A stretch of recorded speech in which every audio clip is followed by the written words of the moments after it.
You quit your job? Does that mean you're going to rely on me to live? No, that's not true. I'm just changing careers. It doesn't mean I won't earn money. You're going independent? Seriously? That'll never work. Well then, maybe you should go independent from me too, huh? Are you talking about divorce? Because I'm not going to support someone without a job. My name is Lisa, I'm 40 years old, and I balance work and raising my daughter. I didn't work for a while after she was born, but when she started elementary school, my old job took me back. I mostly work from home now. My daughter is in 6th grade, and now that she's older, I feel ready to try something new in my career.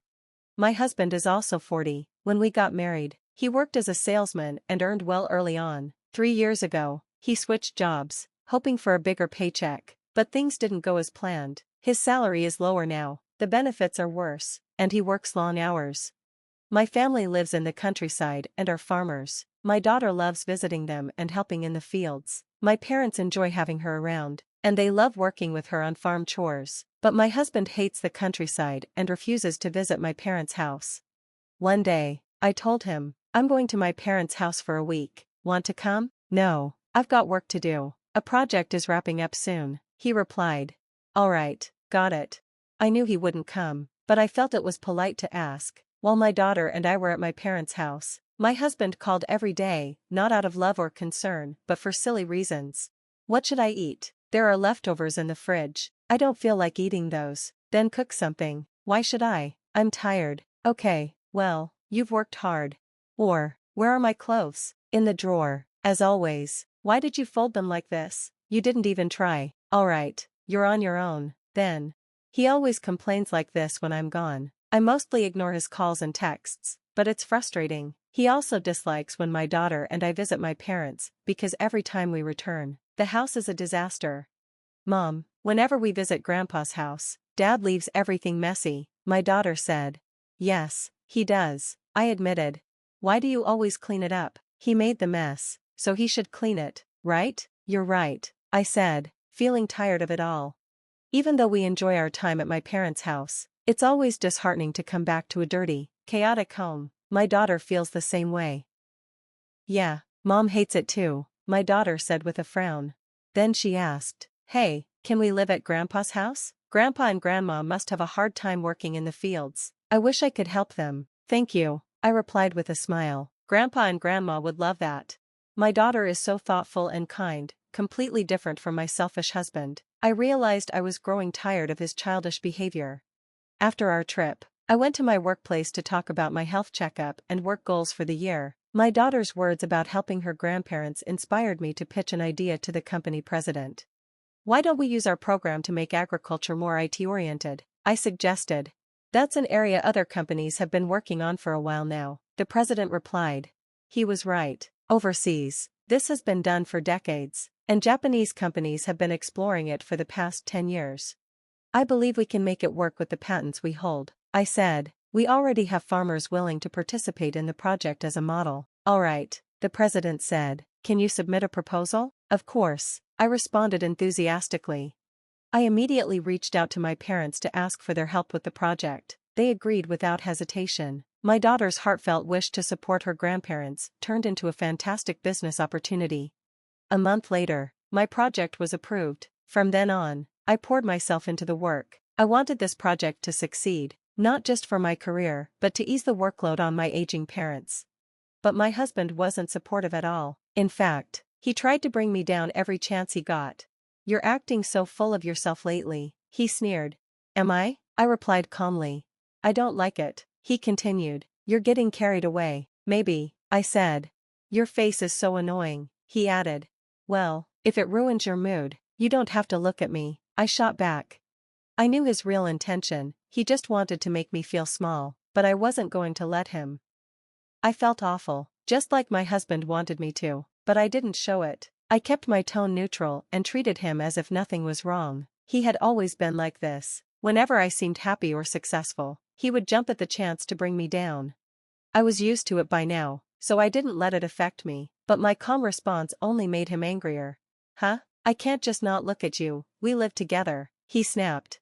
That's not true, I said. You can stay in your room. I can take care of myself and our daughter just fine. If you took care of yourself, we wouldn't even have to interact. That's not what I meant, he yelled, his voice rising. His shouting made me angry too. I'd thought about divorcing him many times, but I didn't know how to explain it to my daughter. I hesitated. Then he crossed the line. Maybe the reason you don't understand things properly is because you grew up on a farm in the countryside. He was acting like a child. Usually, I would brush off his remarks, but insulting my parents really got under my skin.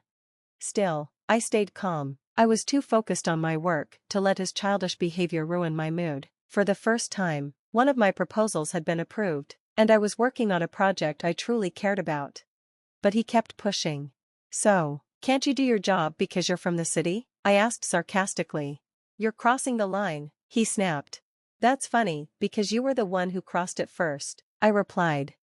We'd been arguing more and more lately. He used to be a kind person, but he started to change just before he switched jobs. Even though my relationship with him was deteriorating, my work was thriving.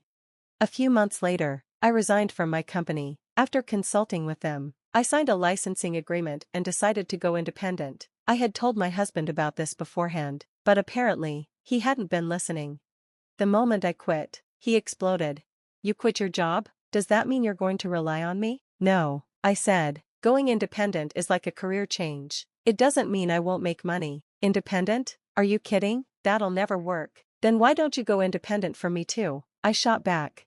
Huh? Divorce? I'm talking about divorce. I'm not supporting someone unemployed.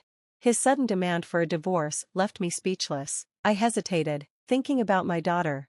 But then, my daughter, who I thought was asleep, stepped into the living room. Mom, get a divorce, she said. My husband looked startled. I didn't do anything wrong. It's her fault for quitting her job, he said defensively.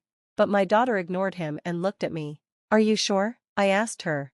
Yes, she said firmly. I want you to divorce. I don't like him. He's always mean to you. Mom, don't stay with him because of me. Let's leave right now, she added. We can go live with Grandpa and Grandma. Thank you, I said, touched. But you'd have to change schools. Are you okay with that? Of course, I'm fine with it. Let's go. You don't have to talk to Dad anymore. I nodded. All right, I guess that's it, I said to my husband. We'll figure out the details later. Hey, he started. Oh, God, what? I said, cutting him off. It's not my fault, he shouted.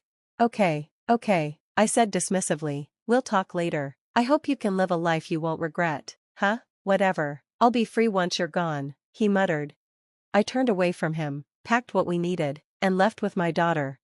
At my parents' house, my daughter settled in quickly. Much to my relief, she adjusted well to her new school, and I started building our new life. Once she was comfortable, I met with my husband again to finalize the divorce. My husband refused to pay alimony, claiming it was my fault. He didn't seem to understand what liable even meant. I'm going to charge you alimony, I said firmly.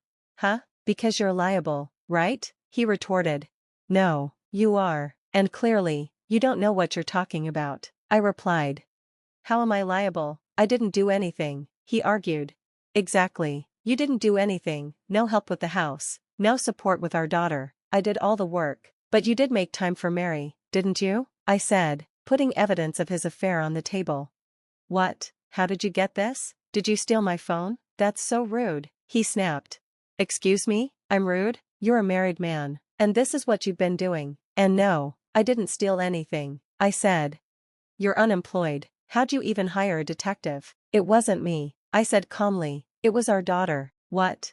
She told me she saw you walking arm in arm with a woman she didn't know. She synced your phone to my laptop and showed me everything, encouraging me to divorce you.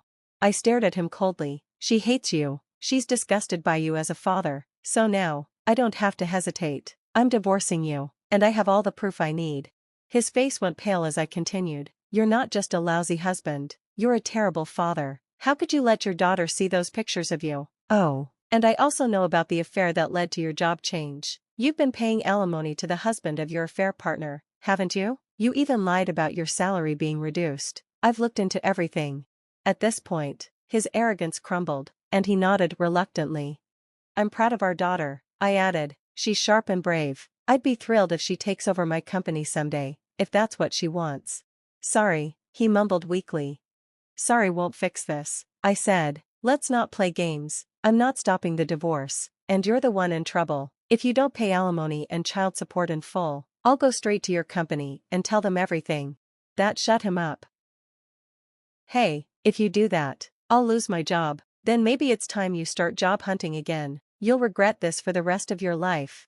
My husband tried pleading with me, but I just smiled and brushed him off.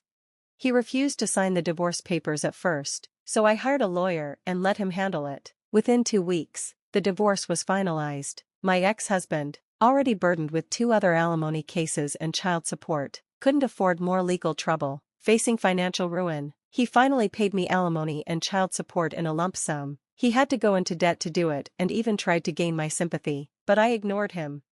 I also filed for alimony from his cheating partner. This led to a massive fight between them, and they broke up. Furious, she complained about having to pay but eventually borrowed money from her parents to settle it. I heard she moved back to the countryside to help with her family business, where her parents could keep an eye on her.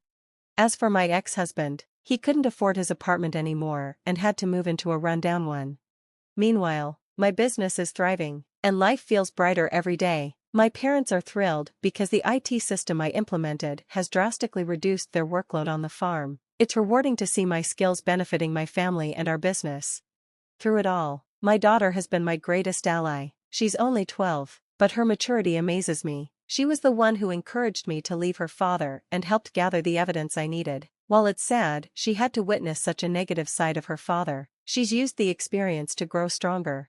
She loves spending time in the fields with her grandparents, but has also taken an interest in my work. Recently, she asked me to teach her how to make a website. I'm excited to see where her curiosity and talents will take her in the future. My daughter is truly exceptional, and I hope the adults around her will continue to nurture her. She inspires me every day, and I'm so proud of the person she's becoming.